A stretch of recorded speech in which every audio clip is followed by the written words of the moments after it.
Hey everyone, welcome aboard. Today we are taking our brand new Tesla Model 3 to Death Valley. And if you've ever been to Death Valley, you'll know that it's very desolate. There are few to no charging options depending on where you're going. But we are here at Baker, the Baker Supercharger. This is more well known for the trip between Las Vegas and Los Angeles. But in this case, we're just charging as much as we can here in Baker so that we'll have enough energy to explore the park. And right now it looks like we do. So we're at 92%, charging far higher than we normally do. We only charge to 80% or less typically, but we have enough power to reach the two places we want to hit today, as well as our accommodations tonight in Pahrump. So luckily we have 3 months of free supercharging because we just recently purchased this Model 3. And if you're interested in coming along, stay tuned. Okay, so we are headed on our way to Furnace Creek Visitor Center, the visitor center for Death Valley, and we charged about 95% in Baker, and it says that we're going to have about 65% left at Furnace Creek, and then when we go to head over to Badwater Basin, we'll have 61%, and when we arrive at our hotel in Pahrump, Nevada, we'll have about 36%. So I think we're in really good shape. I'm hoping to also take a look at the various charging options within the park. I know that Rivian has a small charging stop in the park that are only open to Rivians, but they also do have level 2 chargers, so you can use that in a pinch. They also have destination chargers at a hotel that's next to the visitor center in Furnace Creek. So we'll take a look at that. I think there's also, according to PlugShare, a NEMA 1450 outlet at Shoshone at one of the hotels that you can use if you ask one of the attendants at the hotel. So I was going into Death Valley thinking that there were going to be zero, I guess, plan B options in case you were low on energy, but apparently there's quite a few options available. So we'll see how that goes. I'm pretty comfortable with our charge. In fact, we probably could have gone into the park with 80% and still been able to make it to Pahrump with ample charge. So yeah, it's looking good for this trip, and I'll see you at the next destination.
Okay, so we're here at the Oasis, and luckily they have destination chargers. We're charging at around, I think it's going to peak at around 6 kilowatts. I could be wrong, but you know, it's not a fast charging speed, but it's enough to top off. And you know, the motto of always be charging, so we have opportunity to charge, we are going to charge. So let's go check out the visitor center while we get a little bit of a charge here in Death Valley.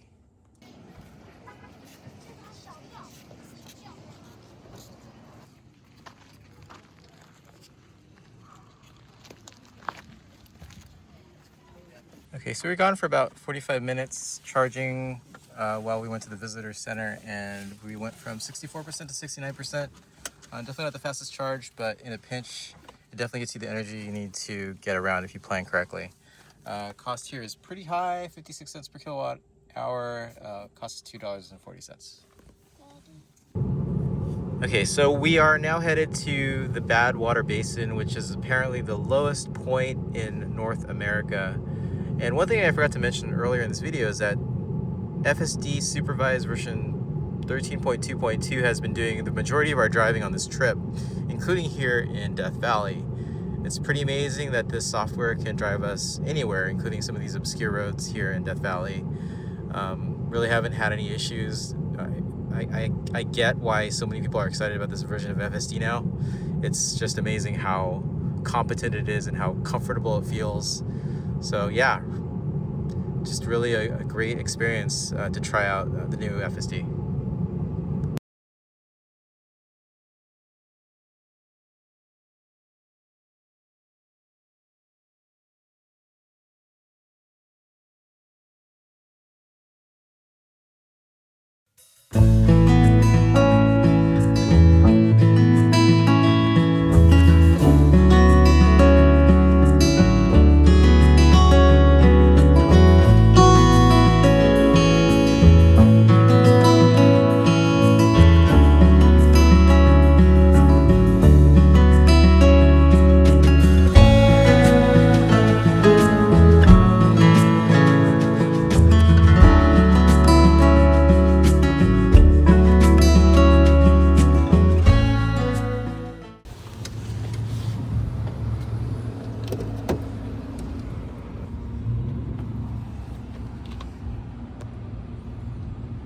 Okay, so this is day 2 of our trip to Death Valley. We stayed in Pahrump, Nevada overnight, and we are charging here in Pahrump.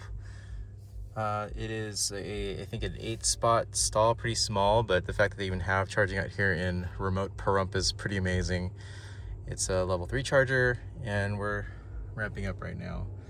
So we're gonna charge up to 90 to 95% again, just to make sure that we have enough energy through Death Valley. But I was pretty impressed. We were able to make it through the park yesterday from Baker all the way to Pahrump, and we still had a reasonable amount of charge. I think almost like 25% when we got to Pahrump last night. So definitely very efficient, and I'm hoping for the same thing today, especially since when we're on our way out of Death Valley, we're going to be going down in elevation instead of up, so that should make us a little bit more efficient than yesterday. Okay, so we just finished charging here in Pahrump. We went up to 89%. Since we still have free charging on this vehicle, didn't cost us anything, but pretty slow charge here. I don't think we peaked more than 100 kilowatts, so I don't know if it was just the other vehicles charging or it's just the station for some reason, but a slower charge than expected, but we're on our way now. So, as I said earlier, we've been using FSD 13.2.2 on this trip almost exclusively. It's driven over 90% of the driving that we've done at the park. But now that I've done this, now that I've used the software for the last 3 days, I've noticed that when you put this in chill, the follow distance to the next car is still pretty close. So, despite the most conservative setting, I feel that it's a little too close to the car in front of us. Maybe that'll be adjustable in the future, but other than that, there's been some really interesting behavior. So, for instance, we were headed to Pahrump last night when it got dark, and most of the roads here are these one-lane roads in each direction. And the car actually overtook a slower car in front of us without any prompting, and it did it really safely. Turned on the signal light, and it went when it was supposed to during a broken yellow line, and then it went back to the original lane with the signal light on. I was amazed. Maybe some of you who have been using 13.2.2 longer than I have, maybe that's a normal behavior, but I never expected FSD to be able to do overtaking at this point. So nice surprise. Can only get better from here.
So we're still using FSD 13.2.2 here in Death Valley. We're taking an area where the road kind of matches the color of the surrounding soil, but the car seems to be slowing down a little bit more than normal. And I don't know if it's because it's having a hard time discerning where the road ends and the surrounding right-of-ways begin, but it is driving a little bit more cautiously here. It's still staying in the road. It hasn't driven us off the road, but I am noticing that it's being a little bit more cautious than usual, and I think it is because of maybe the time of day as well. It's kind of end of the day, late afternoon, as well as the similar coloration. You can see that the road and the sides kind of have the same color. Even the mountain in the distance, very similar shading. So yeah, just one observation.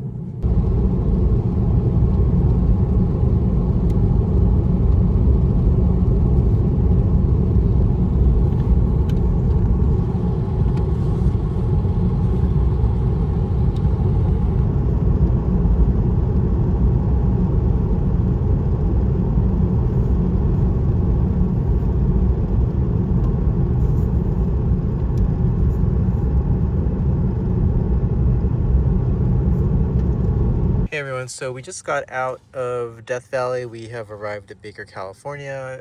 This is the same charger that this is the first charge that we had before we entered the park. And we have 34%. So we went from Pahrump, drove all over the park, and we still had 34% when we got here to Baker. So it's a great, test to see how well the long range Model 3 does in that environment. I have more than enough confidence now to know that we can explore the park, and as long as you plan your charging ahead of time, you'll have more than enough charge. I don't think we even needed to charge to 90%. We have stuck to 80% or less, and we would have had enough to make it here to Baker. So let's get plugged in. This is gonna be a free charge, just like all the other ones, because of our free charging with our new Model 3. All right, so just plugged in. Off the bat, we're getting 156 kilowatts with 34%. We'll need 10 minutes to continue our trip.